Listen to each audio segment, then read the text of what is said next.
স্থানীয়রা জানান, বৃহস্পতিবার ভোরে সাব স্টেশনের মধ্যে একটি লাশ পড়ে আছে এমন খবর পেয়ে বিদ্যুৎ অফিসের লোকজন সেখানে ছুটে যায়। ট্রান্সফরমার মেশিনের নিচে আর্থিং তারের সাথে জড়িয়ে একটি যুবকের লাশ পড়ে থাকতে দেখে পুলিশকে খবর দেওয়া হয়। পুলিশ নিহতের লাশ উদ্ধার করে।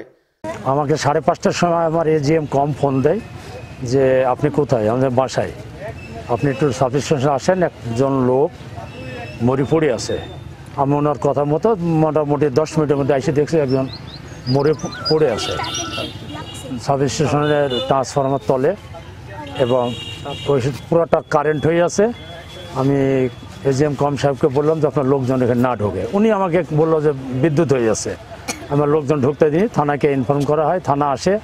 থানা আসার পরে লাইন পুরোটা অফ করা হয়, পুরো দৌলতপুরের লাইনকে অফ করা হয়। করার পরে ওর লাশটা পুলিশের সাহায্যে বাইরে নিয়ে এসে রাখা হয়, এবং হাজার হাজার লোক আসতেছে। জিজ্ঞেস করতেছি যে চিনতে পারছে কিনা। একজন অস্থায়ীভাবে বলল যে এর নাম কি যেন একটা নাম বললো, মনে নাই, আনুমানিক ঠিক না এই পর্যন্ত। তারপর আমাদের কুষ্টার থেকে আমাদের পল্লী কিছু অফিসার আসছে। লাইনের অবস্থা মানে খুবই খারাপ, লাইনগুলো অফ করে দিয়ে রাখছে। এখন 1-1.5 ঘন্টা লাগবে লাইনটা ক্লিয়ার করতে। উনি যে তারটা ধরে দাঁড়িয়েছিল, ওই তারটা যদি না ধরতাম তাহলে হয়তো সাবস্টেশনে ওইটা দুর্ঘটনা ঘটতে পারত। পাশেই গ্রামে আজকে রাত্রিতে 2টা ট্রান্সফরমার পর্যন্ত চুরি হয়েছে। আমাদের ধারণা হচ্ছে যে, আমাদের অভিজ্ঞতা মানে ছোট্ট ক্ষুদ্র অভিজ্ঞতাতে ধারণা হচ্ছে যে এই পার্টি, এইরকম পার্টিতে আমাদের এটাও চুরি করছে। এবং দৌলতপুর ভেড়ামারাতে, কুষ্টিয়া জেলাতে, অন্য জেলার কথা বলার দরকার নেই, আমি কুষ্টিয়া পিপিএস এর যখন পরিচালক, যে হরহর এরকম ট্রান্সফার করছে। মূলত বিদ্যুতের তার চুরি করতে গিয়ে বিদ্যুৎ স্পৃষ্ট হয়ে মৃত্যু হয়েছে বলে প্রাথমিকভাবে ধারণা করা হচ্ছে। নিহতের হাত ও পায়ে বৈদ্যুতিক শকে পুড়ে যাওয়ার চিহ্ন রয়েছে। এই ঘটনার খবর পেয়ে স্থানীয় শত শত উৎসুক জনতা সেখানে জড়ো হলেও বৃহস্পতিবার সন্ধ্যা পর্যন্ত কেউ নিহতের পরিচয় শনাক্ত করতে পারেননি। প্রায় আমরা শুনছি, আমরা পল্লী বিদ্যুতের অফিসার থেকে শুনি মাঝে মধ্যে প্রায় ওই যে ট্রান্সফরমার চুরি হয়, বিভিন্ন যে ট্রান্সফরমারের সাথে যে তার থাকে, এইগুলো তারগুলো চুরি করে, যার জন্য লাইন অনেক সময় বন্ধ থাকে। আর এই যে দীর্ঘ সময় আজকে এরকম এই কারণে সকাল থেকেই লাইন বন্ধ আছে, সংযোগ বন্ধ আছে, মানুষ একটু ভোগান্তি হচ্ছে এইসব বিষয়গুলো। এগুলো আসলে দেখার দরকার একটু ভালো করে। আমাদের দাবি প্রশাসন সহ বিদ্যুতের যে নিরাপত্তা, বিদ্যুৎ স্টেশনগুলোর নিরাপত্তা একটু জোরদার করা, যাতে এই ধরনের ভোগান্তি না হয়। আর কোনো এই চোর চক্র যেন এইসব চুরি টুরি যেগুলো যেন না করতে পারে, তার জন্য একটা ভালো সিকিউরিটির দরকার।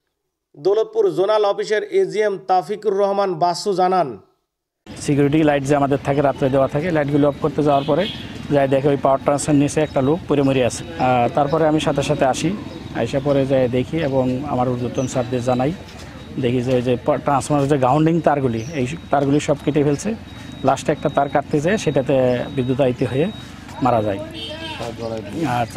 তার হাতেই জড়ানো ছিল, তার নিচে সে জড়িয়ে পড়েছিল, ট্রান্সফারের নিচে একবারে ঢুকেছিল। তারপরে আমরা এইদিকে আমাদের এলাকা পরিচালক সাহেব আছেন, আলহামদুলিল্লাহ, ওনারে জানাই, থানায় জানাই, ওসি সাহেবরে জানাই, আমি আমার ঊর্ধ্বতন বসদের জানাই।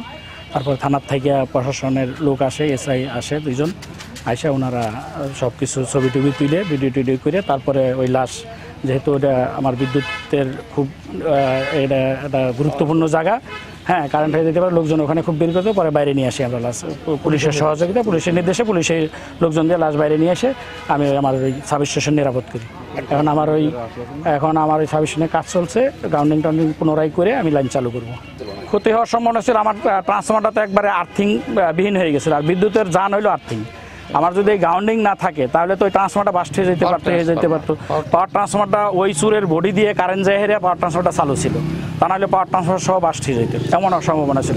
বড় দুর্ঘটনার থেকে এলাকাবাসী এবং আমাদের এই সমিতির সাব স্টেশন বেঁচে গেছে।